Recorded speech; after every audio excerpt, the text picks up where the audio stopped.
And there are today people who are still actually anti-science.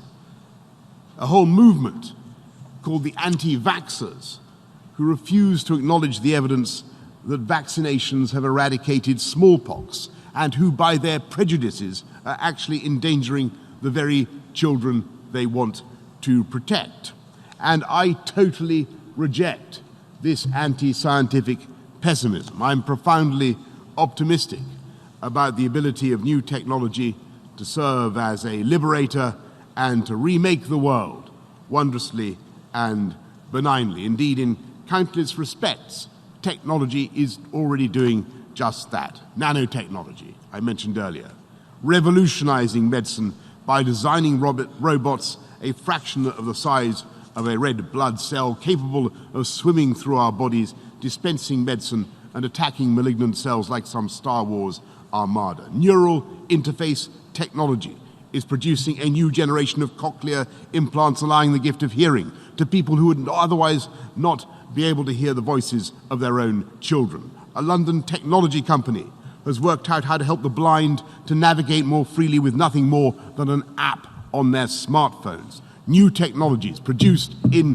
Britain, helping the deaf to hear and the blind to see. And we used to think that printing was something that you did to run off a boarding card. Now a British company has used 3D printing to make an engine capable of blasting a rocket in space. In African countries, millions of people without bank accounts can now transfer money using a simple app. They can buy solar energy and leap in one transaction from no electricity to green power.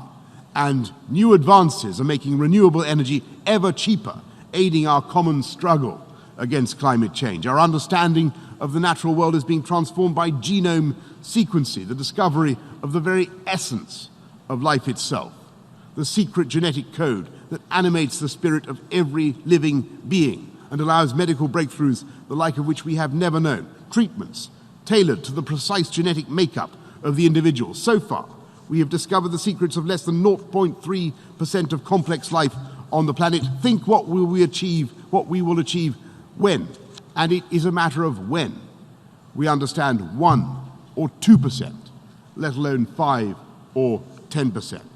But how we design the emerging technologies behind these breakthroughs and what values inform their design will shape the future of humanity. And that is my point to you tonight, my friends, excellencies.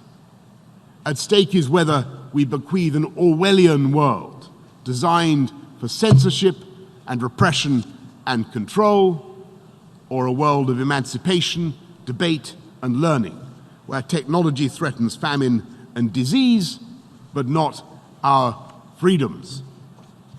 7 decades ago, this General Assembly adopted the Universal Declaration of Human Rights with no dissenting voices, uniting humanity for the first and perhaps the only time behind one set of principles. And our declaration, our joint declaration, upholds freedom of opinion and expression, the privacy of home and correspondence, and the right to seek and impart information and ideas. Unless we ensure that new technology reflects this spirit, I fear that our declaration will mean nothing and no longer hold. So the mission of the United Kingdom and all who share our values must be to ensure that emerging technologies are designed from the outset for freedom, openness and pluralism, with the right safeguards in place to protect our peoples. Month by month, vital decisions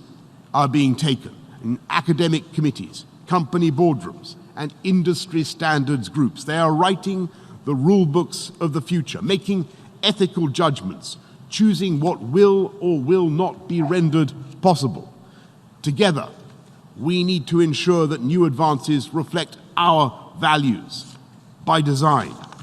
There is excellent work being done in the EU, the Commonwealth, and of course the UN, which has a vital role in ensuring that no country is excluded from the wonderful benefits of this technology and the industrial revolution it is bringing about. But we must be still more ambitious.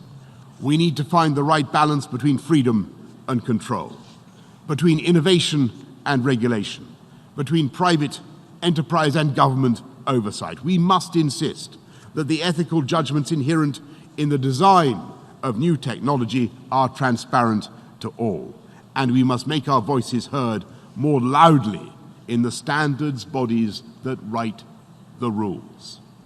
Above all, we need to agree a common set of global principles to shape the norms and standards that will guide the development of emerging technologies.